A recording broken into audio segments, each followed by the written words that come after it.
Night தூங்கும்போது YouTube வீடியோஸை scroll பண்ணிட்டு இருக்கீங்களா இல்லை ரீல்ஸ் பார்த்துட்டு இருக்கீங்களா? நீங்கள் செய்ய வேண்டிய ஒரு விஷயத்த நீங்கள் மிஸ் பண்ணிட்டீங்க. அதை தான் சொல்ல போகிறேன். உங்களுக்கு தான் இந்த வீடியோ. டைரி ரைட்டிங் அப்படின்னு பழைய காலத்தில் ஒன்று இருந்தது. என்னம்மா பேஸ்டெல்லாம் வந்த பிறகு வேப்பங்குச்சி வச்சு பல்லு தேய்க்க சொல்கிறேன், என்னம்மா நீ இப்படி பண்ணுற அப்படின்னு நீங்கள் நினைக்கலாம்.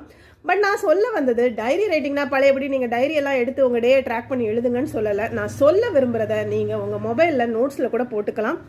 5 நிமிஷம் உங்களுக்காக செலவு பண்ணிங்கன்னா உங்கள் லைஃப் பூம் மாதிரி மாறிடும். அன்னைக்கு பண்ண விஷயங்களை நீங்கள் லைட்டாக குட்டி குட்டி டாஸ்க் மாதிரி போட்டுட்டு டே சூப்பராக பண்ணியிருக்கடா, இன்னைக்கு சூப்பராக கலக்கிட்ட தேவி அப்படின்னு நீங்களே உங்களை அப்ரிஷியேட் பண்ணிக்கலாம். ஸோ அந்த செல்ஃப் அப்ரிஷியேஷன் உங்களுக்கு ஒரு விதமான சாட்டிஸ்ஃபேக்ஷனை கொடுக்கும்.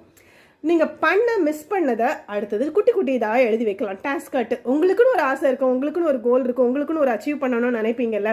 அந்த மாதிரி விஷயங்களுக்கு குட்டி குட்டி ஸ்டெப்ஸ், நாளைக்கு நீ இதை பண்ணலாம், அடுத்த வீக்குக்கு இதை பண்ணலாம் அப்படிங்கிறத நீங்கள் நோட்ஸில் போட்டுட்டு டன் அப்படின்னு நைட்டு போட்டு தூங்குனீங்கன்னா நீங்கள் ரொம்ப சாட்டிஸ்ஃபைடாக இருப்பீங்க. இந்த சின்ன டிப்பை ஃபாலோ பண்ணுங்கள், உங்கள் ஃப்ரெண்டுக்கும் ஷேர் பண்ணுங்கள். பாய்.